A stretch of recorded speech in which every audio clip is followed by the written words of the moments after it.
Welcome back to the channel study smartly with Jyoti. आज का जो हमारा लेक्चर होगा उसके अंदर हम जो फंक्शनलिस्ट पर्सपेक्टिव है उसके बारे में समझने की कोशिश करेंगे। और जब भी हम फंक्शनलिस्ट पर्सपेक्टिव की बात करते हैं तो हम बेसिकली बात करते हैं इमाइल डुरखैम का क्या कंसेप्ट है। और फंक्शनलिस्ट पर्सपेक्टिव में हम ये देखने की कोशिश करते हैं जो भी सिस्टम, जो भी चीज़ें सोसाइटी में एग्जिस्ट करती हैं उसका क्या फंक्शन है। अगर सोसाइटी में एग्जिस्ट करती हैं चीज़ें तो ज़रूर उसका कोई जो है सो पॉजिटिव इम्पैक्ट होगा हमारे सोसाइटी पे, जिस कारण से वो एग्जिस्ट कर रही हैं। नहीं तो सोशल चेंज के अंतर्गत जो है वो चेंज हो जाता है हमारे सोसाइटी में। समय समय पे सोशल चेंजेस आते रहते हैं, जो रिचुअल्स, जो नॉर्म्स जो कि टाइम के अकॉर्डिंग रेलिवेंट नहीं होता है वो चेंज हो जाता है और नए कल्चर, नए नॉर्म्स हमें देखने को मिलता है। तो फंक्शनलिस्ट इसी चीज़ पे फोकस करते हैं कि जो भी चीज़ें सोसाइटी के अंदर एग्जिस्ट कर रही हैं इसका अर्थ ये है कि उसका कोई फंक्शनैलिटी होगा इन रिगार्ड्स टू सोसाइटी। तो हम देखते हैं फंक्शनलिस्ट पर्सपेक्टिव को।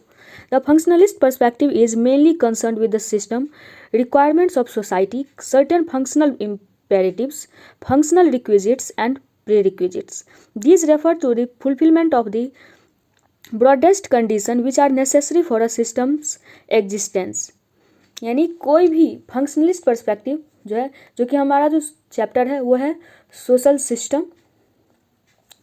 तो जब हम सोशल सिस्टम को समझने की कोशिश करते हैं तो इस रिगार्ड्स में जो भी चीज़ें एग्जिस्ट करती हैं, जो भी फंक्शनैलिटी हमारे सिस्टम के अंदर हमें देखने को मिलता है, उसके क्या रिक्विजिट्स हैं, क्या प्री रिक्विजिट्स हैं, वो सारी ही चीज़ें जो हैं, जो भी हम एक्ट कर रहे हैं, जो भी हम एक्शन कर रहे हैं, उसका कुछ ना कुछ फंक्शनैलिटी होगा हमारे सिस्टम के अंदर, हमारे सोशल सिस्टम के अंदर। जो भी रूल्स रेगुलेशन सोसाइटी फॉलो करती है उसके कुछ रिक्विजिट्स, कुछ प्री रिक्विजिट्स होंगे, कुछ फंक्शनैलिटी होगा in regards to the society. तो हम इसी चीज़ को हम फंक्शनल पर्सपेक्टिव के अंदर कवर करने की कोशिश करेंगे। The socialization of new members, a shared system of communication, method of assigning individual to rules. You are well aware how the functionalist perspective rests upon the assumptions that different parts or organs of society have a function or role to play for the broader maintenance and functioning of the whole society. यानी जो functional perspective है उनका ये मानना है कि जैसे हमारा बॉडी है, हमारे बॉडी के अंदर डिफरेंट ऑर्गन्स हैं, सारे ही ऑर्गन जो है उसका एक अलग अलग रोल है। और जितना भी ये ऑर्गन्स है वो कहीं ना कहीं एक दूसरे पे जो है सो डिपेंडेंट भी है। फॉर एग्जांपल एक ह्यूमन बॉडी है, आँख जो है वो देखने का काम कर रहा है, पेट जो है उसमें हम लोग खाना खा रहे हैं, मुंह के थ्रू खाना खा रहे हैं, यानी माउथ के थ्रू खाना खा रहे हैं। अब यानी सारे ही ऑर्गन्स जो है वो अपना अपना फंक्शन परफॉर्म कर रहा है। अब चूंकि पेट को खाना चाहिए और मुंह बोले हमें खाना ही नहीं है, तब क्या होगा? तो वो ये सिचुएशन हो गया कि इससे हम ये बताना चाह रहे हैं कि जितने भी ऑर्गन्स हैं वो एक दूसरे पे डिपेंडेंट हैं। चूँकि हर ऑर्गन को जो है सो एनर्जी चाहिए, पेट में सारे जो है सो प्रोसेसिंग हो रहा है, वहाँ से एनर्जी आ रहा है, वो डिफरेंट पार्ट्स में जो है सो पहुँच रहा है। तो उसी तरीके से जो हमारा सोसाइटी है उसमें भी डिफरेंट एक सिस्टम के अंदर हमें डिफरेंट चीज़ें देखने को मिलती है। हमारी सोसाइटी के अंदर भी बहुत सारी डिफरेंशिएशन देखने को मिलती है, लेकिन वो एक दूसरे पे डिपेंडेंट होते हैं। सोसाइटी एज ए सिस्टम जब काम करता है तो डिफरेंट चीज़ें आपस में इंटरडिपेंडेंट होती है, उसका कुछ फंक्शनैलिटी होता है जिस कारण से हमें डिफरेंशिएशन देखने को मिलता है। एक एग्जांपल लेते हैं, जैसे कि कास्ट सिस्टम है। अगर हम कास्ट सिस्टम को क्रिटिसाइज़ करने जाए तो इसके बहुत सारे निगेटिव पॉइंट्स हैं जिसके बेसिस पे हम कास्ट सिस्टम को क्रिटिसाइज़ कर सकते हैं।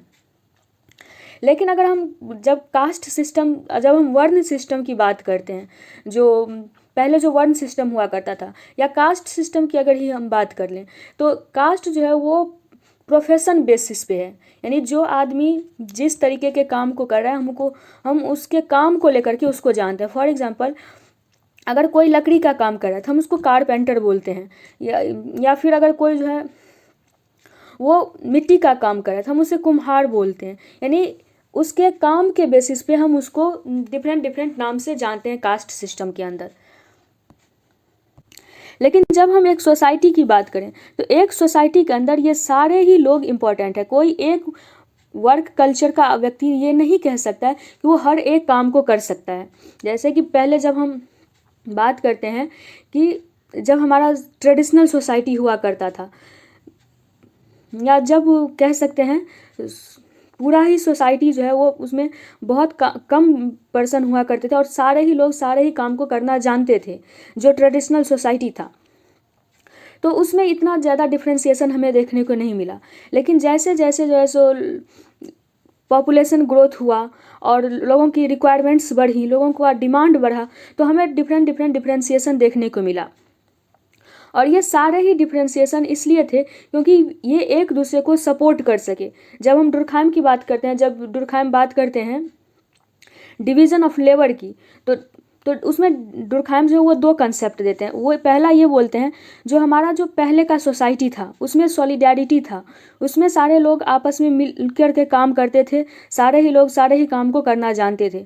इसका ये मतलब नहीं हुआ जो आज का जो हमारा मॉडर्न सोसाइटी है इसमें सॉलिडैरिटी नहीं है, इसमें जैसे एकजुटता नहीं है लोगों के बीच। वो बोलते हैं पहले जो है वो मैकेनिकल सॉलिडैरिटी था, यानी सारे ही लोग बराबर थे, सारे ही लोग सब कुछ करना जानते थे, वो उसमें उस चीज़ का सॉलिडैरिटी था।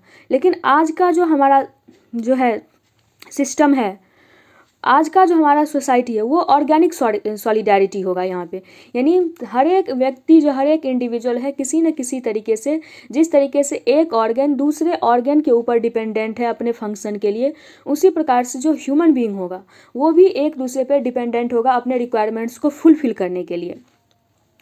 तो कह सकते हैं, तो ये जो इंटरडिपेंडेंस है सोसाइटी के अंदर, वही सोसाइटी को एक सिस्टम के रूप में काम करने में हेल्प करता है, और यही उसका कह सकते हैं एक फंक्शनैलिटी भी है सोसाइटी का।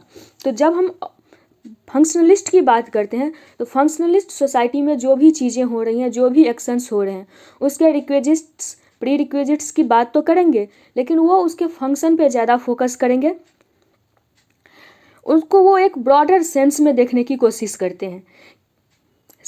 Seen from this perspective, cooperation, competition and conflict can be seen as universal feature of all the societies, explained as the result of the inevitable interactions among humans living in society and pursuing their ends. Since the focus is on system sustenance, competition and conflict is looked at with the understanding that in most cases they tend to get resolved without too much distress, and that they may even help society in various ways. यानी जो functionalist होंगे उनका ये मानना होता है कि जो कन्फ्लिक्ट है, जो कंपटीशन है, जो कोऑपरेशन है, ये यूनिवर्सल है, ये जितने भी सोसाइटी हैं वो सारे ही सोसाइटी में एग्जिस्ट करती हैं। तो उनका फोकस ये नहीं है कि सोसाइटी के अंदर कंपटीशन है या कन्फ्लिक्ट है तो इसको दूर किया जाए। वो बोलते हैं कि ये सारे ही सोसाइटी में एग्जिस्ट करते हैं, चाहे सिंपल सोसाइटी हो या फिर कॉम्प्लेक्स सोसाइटी हो, बस उसके फॉर्म्स जो हैं वो अलग अलग सोसाइटी के अंदर चेंज हो जाते हैं। लेकिन ये जो कन्फ्लिक्ट्स हैं ये समय के साथ रिजॉल्व हो जाती हैं, और ये सारी ही चीज़ें सोसाइटी को डिस्ट्रेस नहीं करते। उनके एक तरीके से कह सकते हैं जो उनके अंदर कन्फ्लिक्ट तो है, लेकिन कुछ चीज़ें सोसाइटी के अंदर ऐसी होती हैं जिसमें कि वो आपस में कोऑपरेट भी करते हैं, तो जिस कारण से एक बैलेंस सोसाइटी के अंदर हमेशा बना रहता है और वो सोसाइटी को ग्रो करने में हेल्प करता है। Sociological studies have also shown how norms and patterns of socialization often ensures that a particular social order persists, even though it is skewed in the interest of one section. बस वही example, जैसे इससे पहले हमने cast का example देखा, तो इसमें यही चीज़ बताया गया, जो हमारा जो सोशलाइजेशन प्रोसेस होता है, प्रोसेस ऑफ सोशलाइजेशन हमने समझा, जब एक बच्चे का बर्थ होता है तो वो बिल्कुल जीरो होता है, उसको किसी भी चीज़ के बारे में पता नहीं होता है, क्या गलत है क्या सही है, वो किस रीजन में है, किस लैंग्वेज को उसको बोलना है, किस रिलीजन को फॉलो करना है। लेकिन जैसे जैसे वो बड़ा होता है तो first family members, peer groups, school और डिफरेंट वर्क ऑर्गेनाइजेशन के अंदर वो डिफरेंट चीज़ों को सीखता है और समझता है, उस चीज़ को फॉलो करने की कोशिश करता है। वही प्रोसेस हो गया सोशलाइजेशन। तो सोशलाइजेशन जो है हमारे अंदर एक पैटर्न, एक नॉर्म्स को इनकलकेट कर देता है, और हम सभी जानते हैं सोशलाइजेशन के बाद एक पर्टिकुलर समय के बाद, मैच्योरेशन के बाद, ये सारे लोग जानते हैं जो ये चीज़ें गलत हैं सोसाइटी में, ये किसी एक पक्ष के तरफ झुकी हुई हैं। फॉर एग्जांपल अगर हम बात करते हैं कास्ट सिस्टम की ही बात कर लें, तो कास्ट सिस्टम में जो है, जो अपर कास्ट के का जो वर्ग है और जो लोअर कास्ट का जो वर्ग है, दोनों में डिफरेंसेस हैं। तो ये वो भी जानते हैं जो उनका जो है एक तरीके से कह सकते हैं लोअर कास्ट का शोषण किया जा रहा है अपर कास्ट के द्वारा। लेकिन फिर भी लोग जो है जनरेशन आफ्टर जनरेशन वो उस चीज़ को फॉलो करते जा रहे हैं। तो इसका ये अर्थ नहीं है कि उसको पता नहीं है वो क्यों फॉलो कर रहे हैं, क्योंकि उसका वहाँ पे कुछ जो है कह सकते हैं शोषण तो हो रहा है, लेकिन वहाँ सोसाइटी को एक पैटर्न भी प्रोवाइड कर रहा है। One generation after other generation जो चीज़ें फॉलो हो रही हैं वो सोसाइटी को एक पैटर्न दे रही हैं, वो सोसाइटी में स्टेबिलिटी दे रही हैं, वो सोसाइटी को एक ऑर्डर प्रोवाइड करा रही हैं। और इस तरीके से अगर हम देखें तो सोसाइटी के अंदर कोऑपरेशन जो है वो चलता रहता है। In other words the relationship between cooperation, competition and conflict is often complex and not easily separable. यानी जो कंपटीशन है और कन्फ्लिक्ट है और कोऑपरेशन है, ये तीनों जो है वो बहुत ही कॉम्प्लेक्स है। एक ही जगह हमें कोऑपरेशन भी देखने को मिल सकता है, कंपटीशन भी देखने को मिल सकता है, कन्फ्लिक्ट भी देखने को मिल सकता है। इसको हम सेपरेट नहीं कर सकते हैं एक दूसरे से। In order to understand how cooperation में entailed conflict and the differences between enforced and voluntary cooperation, let us look at the very contentious issue of women's right to property in their natal family. ये एक बहुत ही अच्छा example है women's rights को लेकर के। इसमें बताया गया कि कैसे एक ही जगह कोऑपरेशन और कन्फ्लिक्ट को हम देख सकते हैं। मान के चलते हैं जो हमें देखने को एक भाई है, इस तरीके से एक एग्जांपल को समझते हैं। एक पेरेंट्स थे, इनके 2 बच्चे थे, एक बॉयज़ एक गर्ल्स। गर्ल्स का मैरिज हो गया, ये किसी और घर चली गई। ये बॉयज़, इनका जो भी प्रॉपर्टी था, अब ये उनका जो बेटा था उनके पास ये प्रॉपर्टी है, इसके पास ये प्रॉपर्टी है, सारा ही प्रॉपर्टी है। और ये जो गर्ल्स है इसके पास मान लेते हैं इनके जो इन लॉज थे इसके पास बहुत ज़्यादा प्रॉपर्टी है और इसके पास प्रॉपर्टी कम है, मान के ऐसा चलते हैं। लेकिन फिर भी ये जो इसकी जो बहन है ये इसके प्रॉपर्टी में डिमांड नहीं करती है, इसमें शेयर नहीं मांगती है। क्या ये इसलिए नहीं मांगती है क्योंकि ये इसके पास जो प्रॉपर्टी है उससे वो सेटिस्फाइड है? इसका आंसर ये नहीं है। या फिर अगर वो मांग भी लेती है, जैसे कि हमारा जो है कॉन्स्टिट्यूशन के द्वारा और बाद में जो है लॉज प्रोवाइड कराया गया, बहुत सारे लॉज हैं, रूल्स हैं, रेगुलेशन हैं, जो कि अब ये मानती है जो गर्ल्स जो होगी उसका भी इक्वल जो है राइट होगा पेरेंट्स के प्रॉपर्टी के अंदर। तो अगर ये गर्ल्स चाहे, इसकी बहन चाहे तो इसके प्रॉपर्टी में ये अपना शेयर मांग सकती है, लेकिन ये शेयर नहीं मांगेगी। क्यों? ये क्यों नहीं मांगेगी शेयर? तो देखो, इस दोनों के बीच में पहला तो कोऑपरेशन इस चीज़ को लेकर के है, ये सारा प्रॉपर्टी इसका हो जाएगा, ये इसमें शेयर नहीं मांगेगी, दोनों ने आपस में कोऑपरेट कर लिया। लेकिन वहीं कन्फ्लिक्ट भी हमें देखने को मिलेगा। कन्फ्लिक्ट ये है कि अगर इसने इस प्रॉपर्टी में डिमांड कर दिया तो दोनों भाई बहन के बीच में जो है वो एक तरीके से रिलेशनशिप जो है वो बिटर रिलेशनशिप हो जाएगा। हो सकता है आने वाले समय में अगर ये उस घर आना भी चाहे तो अच्छा रिलेशन ना होने की वजह से वो नहीं आ सकती है। तो ये एक तरीके का एक जो है सो एग्जाम्पल था जहाँ पे एक फैमिली में विमेंस का जो प्रॉपर्टी राइट है वो विमेंस जो है अपना प्रॉपर्टी में अपने शेयरिंग नहीं लेती है, डिनाई करती है उसको लेने से। उसके पीछे जो है एक तरीके से हम कह सकते हैं ये कोऑपरेशन है। लेकिन अगर हम उसको डिटेल में समझने की कोशिश करें, उसको हम ब्रॉडर पर्सपेक्टिव में देखें, तो एक तरीके से उनके बीच में जो कह सकते हैं कन्फ्लिक्ट भी हो सकता है। तो वही एग्जाम्पल यहाँ दिया गया है। A study was conducted among different sections of society to understand the attitude towards taking natal properties. यानी एक स्टडी कंडक्ट किया गया, उसमें इस चीज़ को देखा गया कि कितनी ऐसी विमेन है जो कि अपने भाई के प्रॉपर्टी में अपना शेयर लेना चाहती है। अगर वो लेना चाहती है तो वो क्यों लेना चाहती है, अगर वो नहीं लेना चाहती है तो वो क्यों नहीं लेना चाहती है। इन सारे ही चीज़ों के ऊपर, इन सारे ही क्वेश्चन के ऊपर जो है एक स्टडी कंडक्ट किया गया। उसका रिजल्टेंट क्या रहा उसको देखते हैं। A significant number of women 41.7% evoke the theme of a daughter's love and love for a daughter when speaking about their rights to property, but they emphasized apprehension rather than affection by saying they would not claim full or any share of natal property because they were afraid this would sour relationship with their brothers or cause their brothers' wives to hate them, and that as a result they would no longer be welcome in their natal homes. यानी उसमें ये देखा गया कि बहुत सारी जो women's थी उसने अपने बेटी के प्रति जो उसका जो अफेक्शन था उस चीज़ को उसने स्वीकार किया। उसके इन लॉज, उसके जो पेरेंटल हाउस था उसके प्रति जो उसका अफेक्शन था उस चीज़ को उसने स्वीकार किया, लेकिन उसने इस चीज़ से मना किया कि वो अपने ब्रदर्स के शेयर में, प्रॉपर्टी के शेयर में अपना शेयर नहीं लेगी। क्यों? क्योंकि ये हो सकता है कि उसका जो पेरेंटल हाउस है उसके साथ उसके रिलेशन को वो बीटर रिलेशनशिप प्रोवाइड कर दें और लेटर ऑन उसका वेलकम उस तरीके से उस हाउस में ना किया जाए जैसे कि पहले होता रहा है। This attitude represents one of the dominant metaphors mediating women's refusal of property.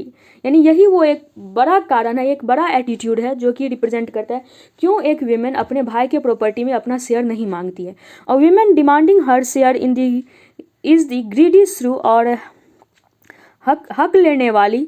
There was also a close connection between these feelings and the apparently obverse ones of the desire to continue to be the part of the natal family by actively contributing to its property or being available to deal with its crisis। यानी इसमें एक तरीके का हमें ये भी देखा जा सकता है जो उसकी बहन को वो ग्रीडी माने या हक लेने वाली, यानी डिफरेंट मेटाफर से उसको जो है सो संबोधित किया जा सकता है। एक दूसरा एक्टिविटी देखते हैं।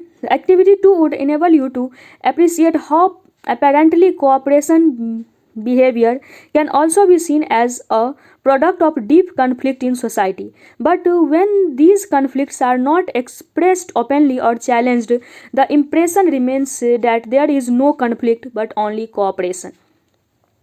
इसमें यह बताया गया है कि हमारे सोसाइटी के अंदर ऐसा नहीं है कि ऑलवेज कोऑपरेशन ही होता है, कन्फ्लिक्ट भी होता है सोसाइटी के अंदर, लेकिन बहुत लंबे समय तक अगर हम उस कन्फ्लिक्ट को एक्सप्रेस नहीं किया गया, उस कन्फ्लिक्ट को बताया नहीं गया, तो उसको कोऑपरेशन मान लिया जाता है। फॉर एग्जाम्पल एक सिंपल सा एग्जाम्पल लेते हैं। एक पेरेंट्स हैं, उनकी एक डॉटर है, बार बार जो है सो अगर डॉटर कहीं जाना चाहती है, अकेले जाना चाहती है, अकेले कॉलेज अटेंड करना चाहती है, कुछ भी, तो उसको पेरेंट्स के द्वारा उसको रोका जाता है और वो नहीं जाती है। हो सकता है उसके पेरेंट्स ये मान करके चलते हों जो वो अपनी बेटी को जितना कुछ कहते हैं उसकी बेटी 100% वो चीज़ को मानती ही है। हो सकता है उनका जो है सो ये मानना हो कि उनकी जो बेटी है वो उनका रिस्पेक्ट करती है, वो जो कह देंगे उसकी बेटी उसके बात को नहीं काटेगी। लेकिन ऐसा नहीं है कि वो लड़की जाना नहीं चाहती है, तो एक तरीके से वो अपने पेरेंट्स के साथ कोऑपरेशन तो कर रही है, लेकिन वो जाना चाहती है, ये उसके अंदर के कन्फ्लिक्ट बिहेवियर को भी रिप्रेजेंट कर रहा है। तो उसमें यही चीज़ बताया गया है कि ऐसा जब लंबे समय तक हम हमारा जो आइडियाज़ होता है उस चीज़ को हम एक्सप्रेस नहीं करते हैं, ओपनली बताते नहीं हैं, तो हमारे जो आइडियाज़ होते हैं उसको कोऑपरेशन मान लिया जाता है। और जो ऐसा प्रतीत होता है कि यहाँ पे कन्फ्लिक्ट एग्जिस्ट नहीं करता है, केवल कोऑपरेशन ही है सोसाइटी के अंदर, लेकिन ऐसा नहीं है। सोसाइटी के अंदर कन्फ्लिक्ट भी एग्जिस्ट करता है। A fundamentalist view often uses the term accommodation to explain situations such as the one described above, where women would prefer not to claim property right in their natal home. It would be seen as an effort to compromise and coexist despite conflict। और जो fundamentalist होते हैं वो एक तरीके का term use करते हैं एकोमोडेशन, इस तरीके के सिचुएशन को एक्सप्लेन करने के लिए। यानी वैसा सिचुएशन जहाँ पे कोऑपरेशन हमें देखने को मिलता है लेकिन एक्चुअल उसके रूट में है वो कन्फ्लिक्ट है, कन्फ्लिक्ट एग्जिस्ट करता है, लेकिन चूंकि वो उस कन्फ्लिक्ट को एक्सप्रेस नहीं किया गया है इसलिए वो हमें ऊपर से देखने में कोऑपरेशन देखने को मिलता है। इस तरीके का जो सिचुएशन होता है उसको जो फंक्शनलिस्ट हैं उसके लिए एक टर्म यूज करते हैं एकोमोडेशन। और उनका ये मानना है वहाँ पे कन्फ्लिक्ट भले ही ना हो, कन्फ्लिक्ट हमें देखने को नहीं मिलता है, लेकिन उसको हम कोऑपरेशन नहीं कह सकते, उसको हम कॉम्प्रोमाइज़ कहेंगे ताकि वो साथ रह सके, कोएग्जिस्ट कर सके। जैसे कि एक भाई जो है, बहन जो है अपने भाई से प्रॉपर्टी में राइट्स नहीं मांगती है, शेयर नहीं मांगती है, तो उसको हम कोऑपरेशन नहीं बोलेंगे बल्कि उसको उस बहन का कॉम्प्रोमाइज़ बोलेंगे, क्योंकि वो साथ रहना चाहती है, अपने भाई के साथ रहना चाहती है, उससे अच्छे रिलेशन रखना चाहती है, इसलिए वो उससे जो है राइट्स डिमांड नहीं कर रही है अपने प्रॉपर्टी के राइट को। तो आज के लेक्चर के लिए इतना ही रखते हैं। अगर आपको ये वीडियो अच्छी लगी हो तो चैनल को सब्सक्राइब करें, वीडियो को लाइक करें। अगर कोई डाउट है तो आप कमेंट सेक्शन में ज़रूर पूछें। Thanks for watching.